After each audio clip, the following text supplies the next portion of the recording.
What if the very essence of your consciousness is not merely a product of your brain, but rather a signal from a universal realm?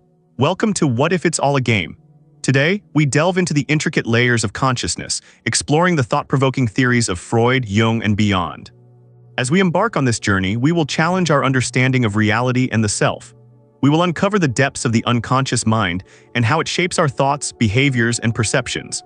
Prepare for a philosophical exploration that will leave you questioning the nature of your own existence. Let's begin with the foundational ideas of Sigmund Freud, the father of psychoanalysis. Freud proposed that our minds are structured in layers, with the conscious mind representing only a small fraction of our thoughts and feelings. His model of the psyche consists of three components: the id, the ego, and the superego. The id is the primal part, driven by instincts and desires. It operates on the pleasure principle, seeking immediate gratification without considering the consequences.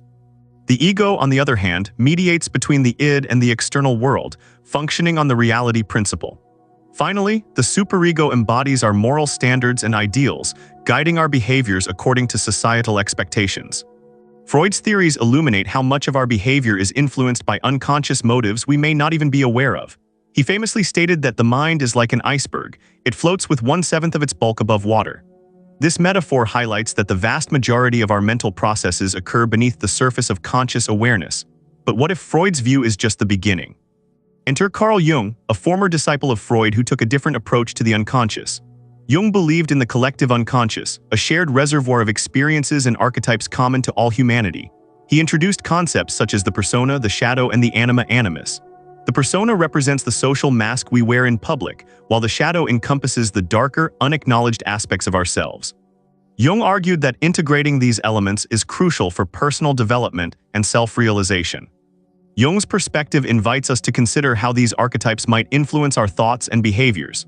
For instance, have you ever felt an inexplicable connection to a certain myth or story? Jung would argue that this is a reflection of the collective unconscious at work, revealing deeper truths about our shared human experience. As we explore these theories, we must also scrutinize the implications of consciousness itself. What if consciousness is not a product of our brain's physical processes, but rather a fundamental aspect of the universe? This idea resonates with various philosophical perspectives, including panpsychism, which posits that consciousness is a property of all matter. Consider the implications of this viewpoint. If consciousness exists beyond the confines of the individual mind, how does that alter our understanding of reality? It raises questions about the nature of existence itself. Are we all interconnected in a vast web of consciousness? Is our perception of reality merely a veil that obscures a greater truth? This leads us to examine the boundaries of scientific inquiry and philosophical debate. While Freud and Jung provide invaluable insights into human psychology, the exploration of consciousness remains fraught with uncertainty. The scientific community continues to grapple with the enigma of how subjective experiences arise from neural processes. Recent developments in neuroscience suggest that our understanding of consciousness is still in its infancy. For instance, studies on altered states of consciousness, such as those induced by meditation or psychedelics, reveal the potential for expanded awareness and new perspectives on reality. These experiences challenge our conventional notions of self and highlight the fluidity of consciousness. As we navigate through these complex ideas, it's essential to ask ourselves, what does this mean for our lives? If the boundaries of our consciousness are porous and interconnected, how should we approach our relationships, our decisions, and our understanding of reality? Here's a thought to ponder. If our consciousness is shaped by both individual experiences and collective archetypes, how might this influence our behavior and choices? Are we merely products of our past, or can we actively reshape our consciousness through awareness and intention? In conclusion, we have traversed the fascinating landscape of consciousness, exploring the theories of Freud and Jung and contemplating the broader implications of our understanding. The questions we have encountered today are not easily answered, and perhaps that is the beauty of this exploration. As you reflect on these ideas, consider this.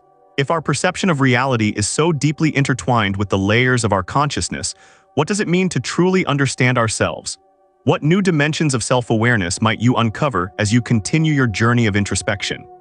If you are intrigued by these profound questions and wish to delve deeper into this philosophical exploration, subscribe to What If It's All a Game? Join us as we continue to unravel the mysteries of consciousness and existence. We invite you to share your thoughts and theories in the comments below. What aspect of today's discussion resonated with you the most? Remember, the most important answers often lie behind the most challenging questions. Never cease to question, and we look forward to embarking on our next mind-expanding journey together.